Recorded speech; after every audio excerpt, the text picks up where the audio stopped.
Sobat Viral Kristen, pernyataan Pendeta Jani Kalipong yang menentang Tritunggal dengan membawa nama besar Pendeta Erastus Sabdono membuat orang mengambil kesimpulan jikalau Pendeta Erastus Sabdono ada kesalah dalam doktrinnya. Hal ini pun membuat banyak orang mereview kembali apa yang terjadi dalam tubuh gereja GSKI di mana pada tahun 2024 lalu GSKI ditinggalkan oleh Pendeta Wignio Tanto dan memilih untuk mendirikan Gereja Mula-Mula atau GMM. Perpisahan ini disebabkan oleh adanya perbedaan doktrin yang mendalam mengenai figur Tuhan Yesus antara Pendeta Wignio Tanto dengan Ketua Sinode GSKI, Pendeta Erastus Sabdono. Berikut ini pernyataan dari Pendeta Wignio Tanto tentang keluarnya dia dari GSKI. Tapi sebelumnya jangan lupa untuk subscribe channel Viral Kristen ini agar kamu terus mendapatkan berita viral soal dunia kekristenan. Saya pikir saya bisa ikut terus, tapi sampai di suatu titik saya pikir ini sudah menyimpang. Nah, kalau sudah menyimpang, saya sudah tidak berani ikut. Nah, saya anggap itu yang paling penting, menyimpang dalam hal Tuhan Yesus.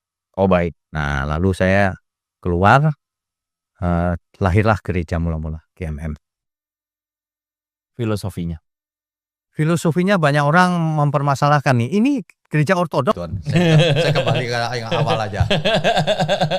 Saya kalau menghadapi apologet ya, saya berikan ayat yang eksplisit aja. Gitu ya? Iya, bisa. Jangan-jangan menyinggung Valdir sendiri. Nggak menyinggung. Karena saya juga bukan tipikal orang yang suka debat. Dalam arti saya mau bicara kalau orangnya memang ada pada frekuensi yang sama. Ya. Karena gini, kalau bicara dengan orang yang mau menang debat, ya silakan kamu menang. Saya nggak usah. Ya, saya juga begitu karena bagi saya itu tidak ada pentingnya, tidak baik-baik. Ada orang ngotot sama saya, 1 tambah 1 3. Oke bro, ambil aja 3-nya. Itu aja. Ya kan? Saya kasih contoh. Saya kasih contoh ya, yang kebenaran sesuai fakta ya. Banyak orang menyebut YHWH itu Yahweh kan di dunia ini. Baik. Banyak. Tetragrammaton itu. Ya, tetragrammaton. Iya. Padahal bukan Yahweh yang benar. Apa tuh? Lah faktanya lihat saja teks Alkitab manuskrip. Tulisannya apa? Yud He Wo He. Bukan bunyi Yahweh loh. Yud He Wo He. Baik. Vokalnya tidak ada. Baik. Kalau kita lihat teks Masoret, vokalnya apa itu? Coba dibaca. Kalau kita baca saya belum selidiki. Nah, itu saya belum selidiki. Di Masoret? Di teks Masoret, kelompok Masoret kan memberikan nikut vokal. Oke. Vokalnya apa di YHWH itu, di teks Masoret? Apa tuh? Kalau orang nggak mengerti, nah inilah yang dilakukan oleh teolog Barat. Mereka nggak ngerti tradisi Ibrani. Mereka lihat teks itu, mereka belajar Ibrani dasar, dia baca Yehovah. Padahal bukan itu. Oke.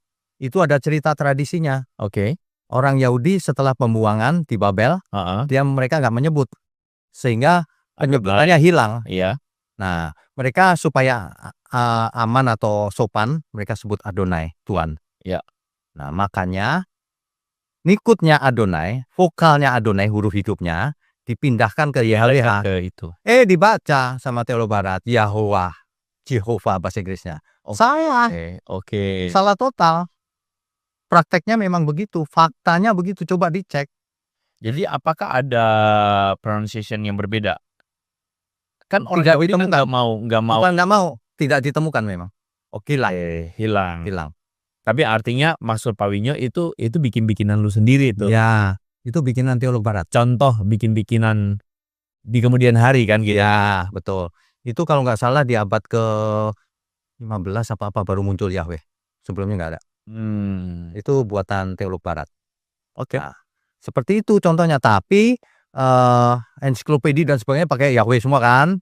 Dipikir benar. Nggak benar itu. Yehovah juga salah. Yang jadi masalah gini, kalau orang awam menyebut itu dengan tidak tahu ya Tuhan nggak apa-apa lah ya. Tentu. Tapi kalau orang tahu, sengaja, ingat hukumnya, jangan menyebut namaku sembarangan. Oke. Clear ya? Baik. Nah kamu nggak tahu kok sebut Yahweh. Tulisannya bukan Yahweh. Ayo, bagaimana itu? Ayo. Baik. Paham, Pak. Satu lagi. Kan only by faith terkenal sekali kan? Itu benar kalau imannya yang dijelaskan dengan benar, iman yang ada perbuatannya. Ya kan? Di kitab Yakobus jelas. Manusia diselamatkan karena perbuatannya, bukan hanya karena imannya. Artinya dengan iman yang ada perbuatan. Pada konteks iman tanpa perbuatan adalah mati. Yes. Nah, jadi jangan menekankan only by faith, tapi faith-nya salah mengerti. Bahaya itu. Karena ada banyak orang konsultasi sama saya, konseling, seorang istri. Suamiku itu Pak, moralnya nggak bagus, tapi merasa selamat. Loh, kenapa? Ya karena keselamatan nggak ada hubungan dengan perbuatan. Capek deh. Terus dibilangin karena keselamatan, sekali selamat tetap selamat. Tetap selamat katanya. Capek deh. Nggak boleh loh begitu.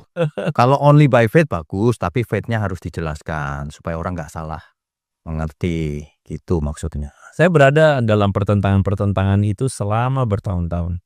Artinya karena memang Bagaimana Sobat Viral? Apakah Pendeta Wignio Tantoko